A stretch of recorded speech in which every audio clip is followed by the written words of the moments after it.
Hello friends, welcome back to my gardening YouTube channel gardener world.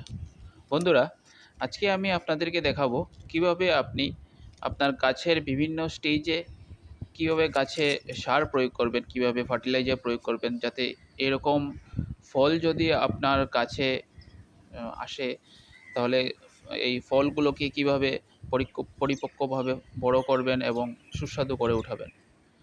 বন্ধুরা, যে কোনো গাছেই যদি আপনি গাছগুলা আপনার পটে লাগান বা গ্রো ব্যাগেই লাগান, গাছের নিউট্রিশনের খুব দরকার। বন্ধুরা, এই ফলগুলা বড় হবে, যে ফলগুলা বড় হয়ে পাকবে, এগুলার জন্য গাছের নিউট্রিশনের খুবই দরকার। তো আজকে সেই কারণে আমি আপনাদেরকে গাছের সার প্রয়োগ করা, গাছের মধ্যে ফার্টিলাইজার প্রয়োগ করা, সেটা আমি একটু তুলে ধরতে চাই। বন্ধুরা, বিভিন্ন গাছের প্রসিজারটা আমি আপনাদেরকে একটু দেখানোর চেষ্টা করব। এই গাছটা প্রথম দেখুন, এটা ভিয়েনার প্রজাতির গোয়াভা। আপনারা সবাই জানেন, আমার আগের ভিডিওগুলোতেই দেখেছেন। এই গাছেও সার প্রয়োগ করাটা দেখাবো আমি, সেটা ভিডিওর লাস্টে দেখাবো। আগে আমরা দেখে নিই এই গাছটা।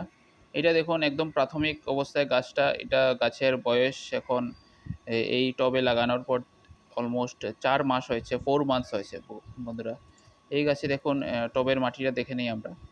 টবের এই দেখুন, এটা এই সেকেন্ড ফ্ল্যাশের উপরে এই গাছের পাতার যে রিং আসে, ওই রিংয়ের উপরে আমি 1 ইঞ্চ উপরে আমি কেটে দিয়েছিলাম। তারপরে দেখুন 4টা ব্রাঞ্চ বেরিয়েছে। এটা কাটিমন প্রজাতির ম্যাঙ্গো। বন্ধুরা, কাটিমন ম্যাঙ্গো, এটা দেখুন আমি কেটে দিয়েছিলাম। তারপর 4টা ফ্ল্যাশ এসছে এবং নতুন নতুন পাতাও দেখা যাচ্ছে। দেখুন, ঠিক এই স্টেজে বন্ধুরা, ঠিক এই স্টেজে আপনারা গাছের সার প্রয়োগ করার চেষ্টা করবেন। 3 মাস হয়ে গেছে এই পটের মধ্যে। গাছের মাটিটা দেখুন, একদম মিনিমাম ময়েশ্চার রয়েছে, 5%-এর মতো ময়েশ্চার হবে। গাছের মাটিতে 5% to 10% ময়েশ্চার এখনও আছে। ঠিক এই স্টেজটা একদম আইডিয়াল বন্ধুরা, যখন আপনি গাছের মধ্যে সার প্রয়োগ করতে পারবেন। এরকম যে কোনো টুলের সাহায্যে গাছের একদম টবের ধার বরাবর মাটি একদম কুড়ে দেবেন, এরকম টিল করে দেবেন। দেখুন, ঠিক যেভাবে করছি বন্ধুরা, গাছের গোড়ার সাথের মাটি, গোড়ার একদম আশেপাশের মাটি একদম টিল করতে যাবেন না, গাছের আঘাত পাবে। একদম সাইডে টবের একদম গা বরাবর আপনারা টিল করে দেবেন। এরকম টিল করে গাছের মাটিগুলা ট্রাঙ্কের পাশে নিয়ে আসবেন, একটু টিল করে দেবেন। অলমোস্ট 1 ইঞ্চ মতো টিল করে দেবেন। দেখুন আমি করছি। দেখুন, সম্পূর্ণটা টিল হয়ে গেছে বন্ধুরা। এখন যে সার প্রয়োগ করব বন্ধুরা, এই সারটা আমি নিজেই বানিয়েছি বিভিন্ন উপাদান মিক্স করে। আজ থেকে অলমোস্ট 6 মান্থস আগে আমি সার বানিয়ে রেখেছিলাম। বোন মিল, বোন বোন মিল 1 পার্ট, নিম খোল 1 পার্ট, তারপরে শিংকুচি 1 পার্ট এবং শস্যর খোল 1 পার্ট মিক্স করে যে পরিমাণটা হয়, ওই সমপরিমাণ আমি ভার্মি কম্পোস্ট মিক্স করেছিলাম। তারপর জল ছিটা দিয়ে বস্তাবন্দি করে রেখে দিয়েছিলাম 2 মাসের জন্য। দেখুন বন্ধুরা, সারের আমার যে ফার্টিলাইজারটা, এটা কালারটা দেখুন, একদম ব্ল্যাক গোল্ড হয়ে গেছে বন্ধুরা। এখন ব্ল্যাক গোল্ড। এইটা যদি আমি গাছে এইটা আমি আমার সব ফল গাছেই, সব ফুল গাছেই প্রয়োগ করি। এই সারটা অনেক অনেক মানে এটা অলরেডি ডিকম্পোজড। এটা আপনি গাছে প্রয়োগ করার 1 দিন 2 দিনের মধ্যেই রেজাল্ট আসা শুরু হয়ে যাবে বন্ধুরা। এটা অর্গ্যানিক হলেও এটা অলরেডি ডিকম্পোজ হয়ে গেছে, কারণ আমি জল ছিটা দিয়ে বস্তাবন্দি করে 2 মাস রেখেছিলাম। ওই 2 মাসে এটা অনেক স্মেল হয়েছিল, তারপর আস্তে আস্তে স্মেল চলে গেছে, ডিকম্পোজ হয়ে গেছে, এখন পুরো রেডি। এইভাবে সার প্রয়োগ করে দেখুন আমি যেভাবে করছি বন্ধুরা, এরকম টিল করে সার প্রয়োগ করে আপনারা সারটা ঢাকা দিয়ে দেবেন মাটিতে আপনারা টিল করেছিলেন। তারপর জল দিয়ে ভিজিয়ে দেবেন পুরো মাটি। জল দিয়ে পুরো মাটিটা ভিজিয়ে দেওয়াটা অনেক অনেক ইম্পর্টেন্ট বন্ধুরা। এইভাবে যদি আপনি জল না দিয়ে ছেড়ে দেন, গাছের অনেকটা ক্ষতি হবে, গাছ মারাও যেতে পারে। তার মানে প্রত্যেকবার যখনই আপনি সার প্রয়োগ করুন, তারপর জল দেওয়াটা একদম মানে নেসেসারি। আরেকটা গাছ দেখবো আমরা বন্ধুরা, এইটা দেখুন, এটাও আরেকটা ম্যাঙ্গো ভ্যারাইটি।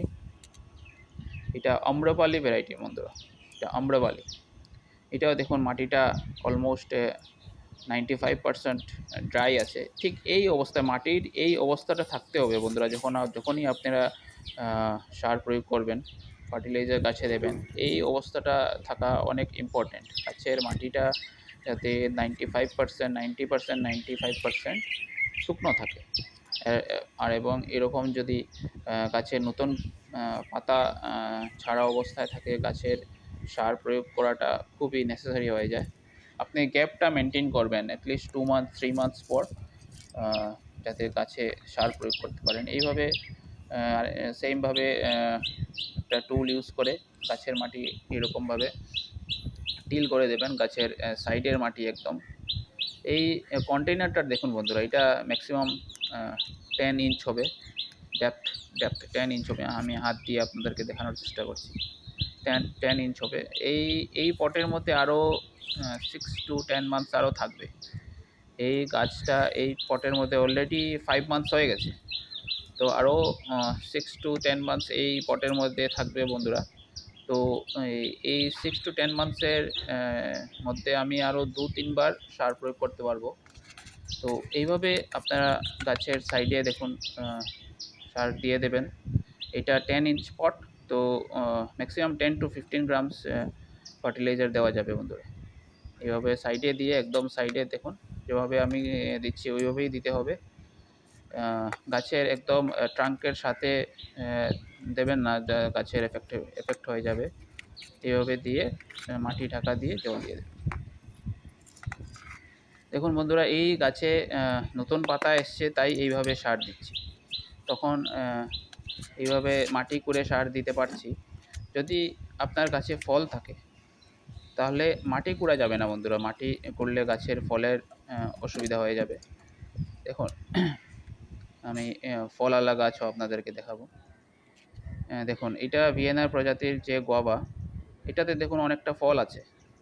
এই গাছের মধ্যে আপনি মাটিটা টিল করে যদি সার দিতে যান, গাছের রুটসের অনেকটা আঘাত হয়ে যাবে এবং ফলগুলাও ঝরেও যেতে পারে। এখন গাছের পাতা দিয়ে মালচিং করা আছে। এই গাছের পাতাই, এই পাতাগুলা এই গাছেরই পাতা, এইগুলা এখানে আমি জমিয়ে দিয়েছি, যাতে মানে মালচিংয়ের কাজটা এই গাছের পাতা দিয়েই হয়ে যায়। তো এই গাছে দেখুন সার প্রয়োগ করবেন, আপনি মাটি খুঁড়তে যাবেন না, মাটি টিল করতে যাবেন না একদমই। ওইটা অনেক বড় ভুল হয়ে যাবে যদি করেন। এইভাবে পটের গ্রো ব্যাগের সাইজটা ধরুন 15 ইঞ্চ আছে আমার, তো ওইভাবে আমি 20 থেকে 25 গ্রাম ফার্টিলাইজার এইভাবে হাতে নিয়ে এরকম ছড়িয়ে দেবো, জাস্ট এরকম স্প্রেড করে দেবো বন্ধুরা। এইভাবে স্প্রেড করে দেবো পুরোটা গ্রো ব্যাগের মধ্যে, পুরোটা গ্রো ব্যাগের মধ্যে এরকমভাবে স্প্রেড করে দেবো, বাস। তারপর জল প্রয়োগ করব। এইভাবে জাস্ট সিম্পলি সারটা রেখে দেবেন বন্ধুরা। এরকম ফল গাছের মধ্যে, ফল ধরা গাছের মধ্যে, যে গাছের মধ্যে ফল আছে এই গাছের মধ্যে আপনি মাটি কুড়িয়ে সার দিতে যাবেন না, খুবই ক্ষতি হয়ে যাবে। এরকম জাস্ট সিম্পলি সার স্প্রেড করে এরকম জল প্রয়োগ করে দেবেন। আচ্ছা বন্ধুরা, নেক্সট আমি আপনাদেরকে দেখাতে চাই কিভাবে গাছে